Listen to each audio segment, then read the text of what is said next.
ناتم سوعات حدوني تزعل حدود سيو ناس حجر تجري زيت الدفار تجري زيت الليمون تجري درع زيت تجري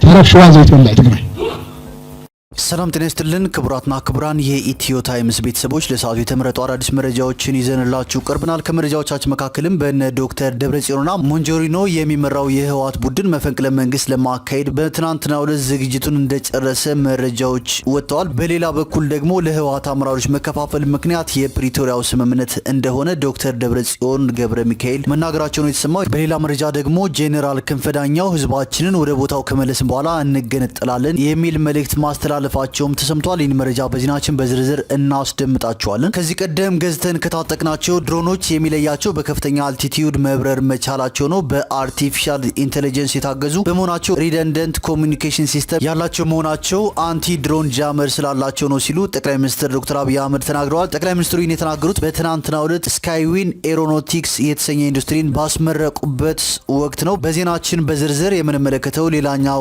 ርዕሰ መረጃችን ነው። ከዚህ መረጃ በተጨማሪ አሜሪካ የመንግስት ሰራተኞች ከደቡብ ሱዳን እንዲወጡ ትዕዛዝ ማስተላለፏል። ከ6 ሳምንታት ግምገማ በኋላ አሜሪካ 83 በመቶ የሚሆነውን የአሜሪካ ዓለም አቀፍ ተራድኦ ድርጅት USAID ፕሮግራሞችን መሰረዟን የአሜሪካ የውጭ ጉዳይ ሚኒስትር ማርኮ ሩቢዮ በኤክስ ገጻቸው ማስታወቃቸውን እንዲሁም የኬንያው ፕሬዝዳንት ዊሊያም ሩቶ ጄሰስ ዊነር ሚኒስትሪ ለተሰኘ እምነት ተቋም በሰጡት 20 ሚሊዮን ሽሊንግ ወይም $155,000 ከናይሮቢ ከፍተኛ ተቃውሞ እንደተነሳ መሰማቱንና ሌሎችን በዝርዝር የምንመለከታቸው መረጃዎች አካተናል።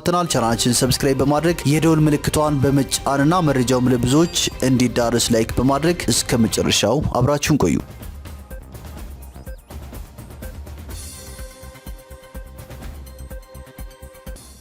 ወደ መጀመሪያው መረጃችን ስናልፍ ከዚህ ቀደም ገዝተን ከታጠቅናቸው ድሮኖች የሚለያቸው በከፍተኛ አልቲቲዩድ መብረር መቻላቸው በአርቲፊሻል ኢንተለጀንስ የታገዙ በመሆናቸው ሪደንደንት ኮሚኒኬሽን ሲስተም ያላቸው መሆናቸው አንቲ ድሮን ጃመር ስላላቸው ነው ሲሉ ጠቅላይ ሚኒስትር ዶክተር አብይ አህመድ ተናግረዋል። ጠቅላይ ሚኒስትር ዶክተር አብይ አህመድ በትናንትናው ዕለት ስካይዊን ኤሮኖቲክስ የተሰኘ ኢንዱስትሪ አስመርቀዋል። ይህ ኢንዱስትሪ ለሲቪልና ወታደራዊ አገልግሎት የሚውሉ ሰው አልባ አውሮፕላኖችን ወይም ድሮን የሚያመርት እንደሆነም ተናግረዋል። ድሮኖቹ መረጃ ለመሰብሰብ፣ ለመከላከል አቅም እንዲሁም ለማጥቃት እንደሚውሉም ጠቅሰዋል። ከፍተኛ የሴንሰር አቅምና አርቲፊሻል ኢንተለጀንስ ያላቸው ድሮኖች ናቸው ያሉት ጠቅላይ ሚኒስትሩ አንዳንዶቹ ሱሳይድ፣ አንዳንዶቹ አጥቅተው የሚመለሱ ናቸው ሲሉም አብራርተዋል። ድሮኖቹ ከዚህ ቀደም ከተገዙት የሚለያቸው ነገሮችም እንዳለ ተናግረዋል። ከዚህ ቀደም ገዝተን ከታጠቅናቸው የሚለያቸው አንኳር ነገሮች አሉ። አንዱ ከዚህ ቀደም የምንገዛው ቴስት የሚደረገው ሲ ሌቭል ላይ ስለሆነ እንደ ኢትዮጵያ ያለ ከፍተኛ አልቲቲዩድ ላይ ያለ ለመብረር ይቸገራሉ። የኛ UAV ተሰርተው ቴስት የሚደረጉት ከ2000 በላይ ስለሆነ በከፍተኛ አልቲቲዩድ መብረር ስለሚችሉ ዝቅተኛ ቦታ ሲያገኙ የበለጠ ፋንክሽናል ይሆናሉ ብለዋል። ሌላው በኤአይ የታገዙ በመሆናቸው ሪደንደንት ኮሚኒኬሽን ሲስተም ያላቸው ናቸው። ሳተላይት ይጠቀማሉ። ከዚህ በተጨማሪ እያንዳንዱ ድሮን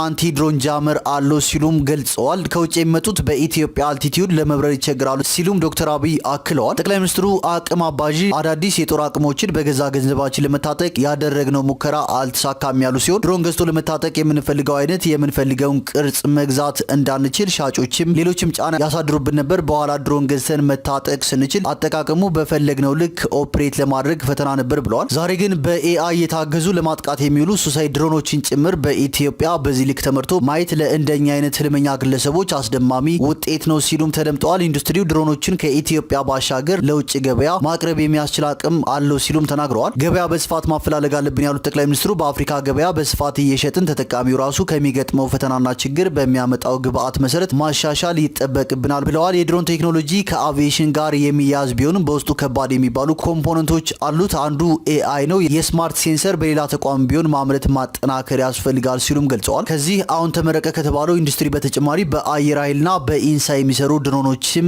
እንዳሉም ተናግረዋል። ተቋማቱም እንዲናበቡና እንዲደጋገፉ መወዳደር ባለባቸው ሁኔታም ሊወዳደሩ እንደሚገባም ጠቁሟል። እርስ በርስ ቴክኖሎጂ መደበቅና መከልከል እንደማይገባ ይልቅም ለምርምር በመስጠት ይበልጥ እያደገ እንዲሄድ ማድረግ ይጠበቃል ብለዋል። ጠቅላይ ሚኒስትሩ ኢንዱስትሪውን ባስመረቁበት ወቅት መዘጋጀት ካልቻልን ጦርነት በማንኛውም ጊዜ ሊያጋጥምና ሀገር ሊያፈርስ ይችላል ያሉ ሲሆን ጦርነት ለማስቀረት በቂ ዝግጅት ማድረግ ይገባል፣ ጦርነት አሳጥሮ ለመጨረስም በቂ ዝግጅት ያስፈልጋል ሲሉ ጠቅላይ ሚኒስትሩ አክለዋል።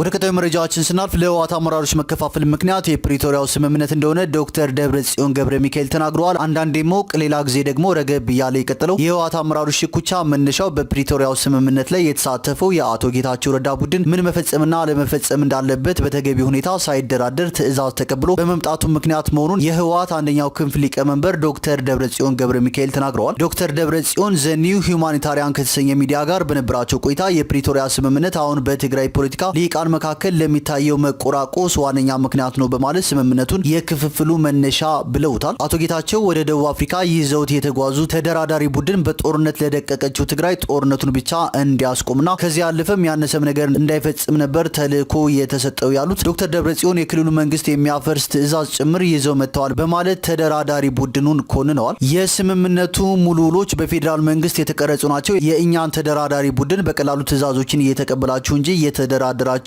አይደለም ብለን ነግረናቸዋል በማለት አክለዋል። እና አቶ ጌታቸው በፌዴራል መንግስት ግፊት የትግራይን ክልላዊ መንግስት የሚያፈርስ የትግራይ ሰራዊትን በአጭር የጊዜ ሰሌዳ ውስጥ ትጥቅ የሚፈታበት እንዲሁም በአማራ ኃይሎች የተያዙ የትግራይ ክፍሎችን አወዛጋቢ ግዛቶች የሚል ስምምነት ፈርመው መጥተዋል ሲሉም አስረድተዋል። ይሁን እንጂ አሁን የፕሪቶሪያ ስምምነት ራሱ መፈጸም አለመቻሉን ገልጸው እሳቸውና ቡድናቸው ስምምነቱ ተፈጻሚ እንዲሆን ቁርጠኛ እንደሆኑ ዶክተር ደብረጽዮን ተናግረዋል። ህወሓት በሰላም ስምምነቱ መሰረት የአማራ ኃይሎችና የኤርትራ ወታደሮች የትግራይ ተዋጊ ኃይል ትጥቃቸውን ከመፍታቱ በፊት መውጣት እንዳለባቸው፣ ተፈናቃዮች የሚመለሱበትን ምቹ ሁኔታ መፍጠርና ምርጫ የሚደረግበትን አውድ ማመቻቸትን አሁንም እንደሚጠይቅ አስታውቀዋል። የዶክተር ደብረጽዮን ቡድን የአማራ ኃይሎች እንዲወጡ በፌዴራል መንግስት ላይ ጫና ማድረግ ባለመቻሉ የአቶ ጌታቸውን ጊዜያዊ አስተዳደር ተጠያቂ ቢያደርግም ጊዜያዊ አስተዳደሩ በበኩሉ የፕሪቶሪያን ውል በመጣስና ድንበር ማስከበር ባለመቻሉ የፌዴራል መንግስትን ሲወቅስ ይደመጣል። የህወሓት ስራ አስፈጻሚ ኮሚቴ አባልና የዶክተር ደብረጽዮን ገብረ ሚካኤል ቡድን አጋር የሆኑት ዶክተር አብርሃም ተከስተ ጠቅላይ ሚኒስትር አብይ ከፈለጉ በአንድ ጥሪ ጥያቄዎቹን መመለስ ይችሉ ነበር በማለት በአማራ ኃይሎች ተይዘዋል ስለተባሉ አካባቢዎችም ተናግረዋል። የኢትዮጵያ ብሔራዊ ምርጫ ቦርድ የካቲት 5 ቀን 2017 ዓ.ም ባወጣው መግለጫ ህወሓትን በተመለከተ ስብሰባ ካደረገ በኋላ ጠቅላላ ጉባኤ ለማካሄድ የተሰጠውን የጊዜ ገደብ ባለመጠቀሙ ለ3 ወራት በምንም አይነት የፖለቲካ እንቅስቃሴ ውስጥ እንዳይሳተፍ እገዳ ጥሎበታል። ህወሓት የካቲት 11 ቀን 2017 ዓ.ም የተመሰረተበትን 50ኛ ዓመት ማክበሩም ይታወሳል። በሌላ መረጃ ደግሞ በነ ደብረጽዮንና ሞንጀሪኖ የሚመራው የህወሓት ቡድን መፈንቅለ መንግስት ለማካሄድ በትናንትናው ዕለት የካቲት 30 ቀን 2017 ዓ.ም ዝግጅቱን እንደጨረሰ መረጃዎች ያመለክታሉ በማለት አክቲቪስቱ ናትናኤል መኮንን በማህበራዊ ትስስር ገጹ አጋርቷል። ትናንት ከሌሊቱ 6 ሰዓት ገደማ ጀምሮ እስከ ጠዋት መቀሌ ከተማን ጨምሮ ምስራቃዊ፣ ደቡባዊ ምስራቅና ደቡብ ዞኖችን ጨምሮ በኃይል ለመቆጣጠር እንቅስቃሴ እንደተጀመረ መረጃው ያመለክታል። የመፈንቅለ መንግስት ኦፕሬሽንም የነ ደብረጽዮንና ሞንጀሪኖ ቡድን አባላት ከሆኑ ጆኒ መዲድ፣ ማሾ በየነ፣ ምግበይና ወዲ እምበይተ የተባሉት ጥቂት አዛዦች ታጣቂዎችን እያሰማሩ መሆናቸው ይታወቃል በማለት ናትናኤል መኮንን በማህበራዊ ትስስር ገጹ መረጃውን አጋርቷል። በሌላ መረጃ ደግሞ ጀነራል ክንፈ ዳኘው ህዝባችንን ወደ ቦታው ከመለስን በኋላ እንገነጠላለን የሚል መልእክት ማስተላለፉን አስፋው አብርሃ በማህበራዊ ትስስር ገጹ አጋርቷል። እንደ መልእክቱ ከሆነ ይህን ሁሉ ካደረግን በኋላ ሰማዕታቶቻችን የተሰዉበት ዓላማ እውን እናደርጋለን። እሱም ነጻ ሀገር መመስረት ነው። የማትደፈርና የማትለተም ነጻ ትግራይን እንገነባለን። የሸዋን ተራፊ የማትበላ ነጻ ትግራይን እንገነባለን። እንደ ቀድሞ ኢትዮጵያና ሸዋን ተሸክማ ከሸዋ የማትለምንን ነጻ ትግራይን እናንጻለን ማለታቸውን ጀነራል ክንፈ ዳኘው መልእክታቸውን አስተላልፈዋል ሲል አስፋው አብርሃ በማህበራዊ ትስስር ገጹ አጋርቷል። ወደ ቀጣዩ መረጃችን ስናልፍ ከ6 ሳምንታት ግምገማ በኋላ አሜሪካ 83 በመቶ የሚሆነውን የአሜሪካ ዓለም አቀፍ ተራድኦ ድርጅት USAID ፕሮግራሞችን መሰረዟን የአሜሪካ የውጭ ጉዳይ ሚኒስትር ማርኮ ሩቢዮ በኤክስ ገጻቸው አስታውቀዋል። በቢሊዮን ዶላር ወጪ ይደረግባቸው የነበሩት 5200 ኮንትራቶች ተቋርጠዋል ያሉት ሚኒስትሩ እነዚህ ለብሔራዊ ጥቅማችን ምንም የማያገለግሉ አንዳንዶቹ እንደውም የሚጎዱ ጭምር ናቸው ሲሉ ገልጸዋል። ቀሪ 18 በመቶ የሚሆኑት ፕሮግራሞች ማለትም 1000 የሚጠጉ ፕሮግራሞች በስቴት ዲፓርትመንቱ በአግባቡ እየተመራ የሚቀጥል እንደሆነም ተዘግቧል። ወደ ቀጣዩ መረጃችን ስናልፍ የኬንያው ፕሬዚዳንት ዊሊያም ሩቶ ጄሰስ ዊነር ሚኒስትሪ ለተሰኘ እምነት ተቋም የሰጠው 20 ሚሊዮን ሺሊንግ ወይም $155,000 በናይሮቢ ከፍተኛ ተቃውሞ አስነስቷል። እኛ በኑሮ ውድነት እየተሰቃየን ፕሬዚዳንቱ ይህን ሁሉ ብር ለሃይማኖት ተቋም መስጠታቸው አግባብ አይደለም በማለት ተቃውሞ አንስተዋል። የገንዘብ ድጋፍ ወደ ተደረገለት ቤተክርስቲያን ተቃዋሚዎች ለመግባት ሙከራ ያደረጉ ሲሆን ፖሊስም አስለቃሽ ጭስ በመተኮስ ተቃውሞውን ለመበተን ጥረት እያደረገ እንደሚገኝም መረጃዎች ተሰምተዋል።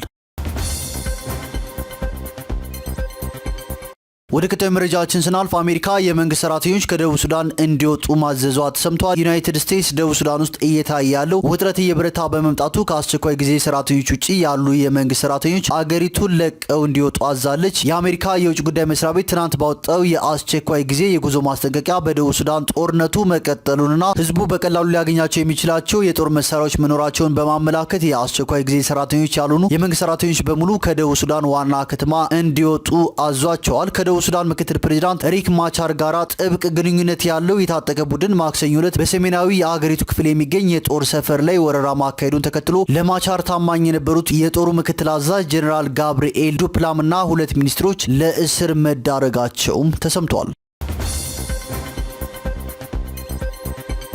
ወደ ቀጣዩ መረጃችን ስናልፍ ዩክሬን በእርቅ ወደፊት ለመራመድ ዝግጁ መሆኗን አሜሪካ ገልጻለች። የትራምፕ አስተዳደር የዩክሬን አመራር ከሩሲያ ጋር የተኩስ ማቆም ሂደትን በተመለከተ አሜሪካ ባቀረበችው ጥያቄ ወደፊት ለመራመድ ዝግጁ ነው ብሎ ያምናል ሲሉ የአሜሪካ የውጭ ጉዳይ ሚኒስትር ከፍተኛ ባለስልጣን ተናግረዋል። የአሜሪካ የውጭ ጉዳይ ጽህፈት ቤት ኃላፊ ማርኮ ሩቢዮና የብሔራዊ ደህንነት አማካሪ ማርክ ዌልትዝ ከዩክሬን አቻዎቻቸው ጋር ለሚያደርጉት ውይይት ማክሰኞ ሳዑዲ አረቢያ እንደሚገቡም ነው የተገለጸው። የአሜሪካ ፕሬዚዳንት ዶናልድ ትራምፕና የዩክሬን አቻቸው ቮሎዲሚር ዜሌንስኪ ከሞስኮ ጋር ፈጣን የተኩስ አቁም ጥያቄያቸውን እንዲቀበሉ ግፊት ጨምረዋል። ይህንን ግፊት ቢጨምሩ የአሜሪካን የደህንነት ዋስትና ለዩክሬን ቃል አልገቡም። ከ10 ቀናት በፊት ሁለቱ መሪዎች በዋይት ሀውስ በአደባባይ እንደተጋጩም የሚታወቅ ነው። ትራምፕ ዜሌንስኪ ጦርነቱን ለማቆም ዝግጁ እንዳልሆኑ መናገራቸውም ይታወሳል። የሩሲያው ፕሬዚዳንት ቭላዲሚር ፑቲን በየካቲት 2022 ዓ.ም በዩክሬን ላይ ሙሉ ወረራ የከፈቱ ሲሆን ሞስኮ በአሁኑ ጊዜ 20 በመቶውን የዩክሬን ግዛት ተቆጣጥራለችም ነው የተባለው። በጄዳህ ከዩክሬን ጋር በተደረገው ውይይት ላይ ስማቸው እንዳይገለጽ የፈልጉ የመንግስት ዲፓርትመንት ባለስልጣን በከፍተኛ ደረጃ ወደዚህ መምጣታቸው ለመቀመጥ እንደሚፈልጉና ወደፊት ለመራመድ ዝግጁ መሆናቸውን ለኛ ጥሩ ማሳያ ነው ብለዋል። ዜሌንስኪ በባህረ ሰላጤው ግዛት ከአልጋ ወራሽ ልዑል መሐመድ ቢን ሳልማን ጋር ሊገናኙ ቢሆንም ከአሜሪካውያን ጋር በሚደረገው ውይይት ምንም አይነት መደበኛ ሚና ይኖራቸዋል ተብሎ አይጠበቅም። የዩክሬን ቡድን በዜሌንስኪ የጽህፈት ቤት ኃላፊ አንድሪ የሮማክ በሀገራዊ ብሔራዊ ደህንነት አማካሪ እንዲሁም የውጭና የመከላከያ ሚኒስትሮች ይወከላሉ ተብሎ ይጠበቃል። ዜሌንስኪ ከየትኛውም የሰላም ድርድር በፊት ስምምነት እንዲያደርጉ በአሜሪካ ከፍተኛ ግፊት ሲደረግባቸው ቆይቷል። ለኬብ ጥብቅ የደህንነት ዋስትና እንዲሰጥ በመጠየቅና ፑቲን ከዚህ ቀደም የተደረሰውን የተኩስ አቁም ስምምነቶች እንደ ጣሱም ዜሌንስኪ መክሰሳቸው ይታወሳል።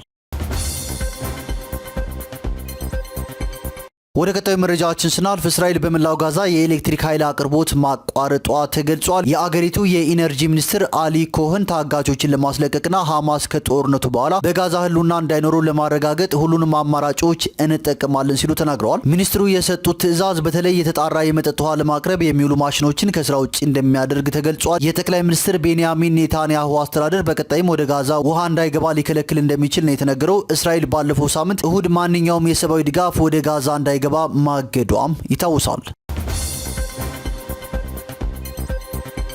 ወደ መጨረሻው መረጃችን ስናልፍ በትግራይ ተቋርጦ የነበረውን የቀድሞ ተዋጊዎችን ወደ ማህበረሰቡ የመቀላቀል ሂደት በዚህ ሳምንት እንደገና እንደሚጀምር ተገልጿል። የኮሚሽኑ ምክትል ኮሚሽነርና የመከላከያ አገራዊ የቀድሞ ተዋጊዎችን ዲሞቢላይዝ የማድረግ የታድሶ ስልጠና በመስጠት ወደ ማህበረሰቡ የመቀላቀል ፕሮግራም አስተባባሪ ብርጋዴር ጄኔራል ደረቤ መኩሪያው ሂደቱ በሚቀጥሉት ጥቂት ቀናት እንደገና እንደሚጀምር ገልጸዋል። በትግራይ 75000 የቀድሞ ተዋጊዎችን ትጥቅ የማስፈታትና ወደ ማህበረሰቡ የመቀላቀል ሂደት በህዳር 12 ቀን 2017 ዓ.ም በይፋ መጀመሩም ይታወቃል። ይህም ከ7 ክልሎች የተውጣጡ ከ371000 በላይ የቀድሞ ታጣቂዎችን ትጥቅ ማስፈታት የሚደረገው ሰፊ አገራዊ ጥረት አካል ሲሆን ለስራውም ከ760 ሚሊዮን ዶላር በላይ ያስፈልጋል። በትግራይ ለሚከናወነው የመጀመሪያው ምዕራፍ ሂደትም ከኢትዮጵያ መንግስት 1 ቢሊዮን ብርና ከዓለም አቀፍ አጋሮች 60 ሚሊዮን ዶላር ድጋፍ ተደርጓል። ቀደም ሲል በትግራይ ክልል በመቀሌና ዕዳጋ ሐሙስ ማዕከላት 5728 የቀድሞ ታጣቂዎች በታድሶ ስልጠና አልፈው ማህበረሰቡን መቀላቀላቸውን የብሔራዊ ታድሶ ኮሚሽን ማስታወቁም ይታወሳል። ብርጋዴር ጄኔራል ደርቤ መኩሪያው ስራውን ያለ እንቅፋት ማስቀጠል በሚቻልበት ሁኔታ ከትግራይ ክልል ከፍተኛ አመራሮችና ባለድርሻ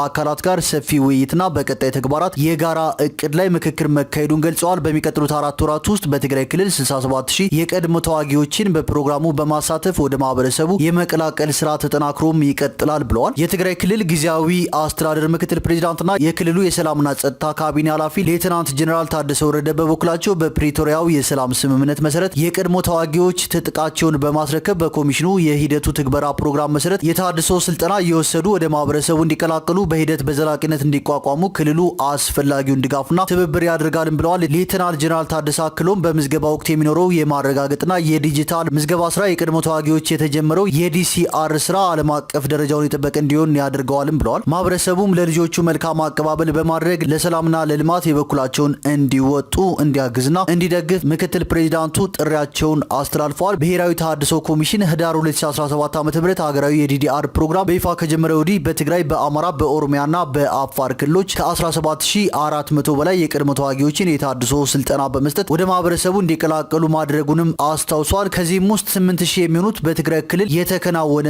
እንደሆነም ተገልጿል።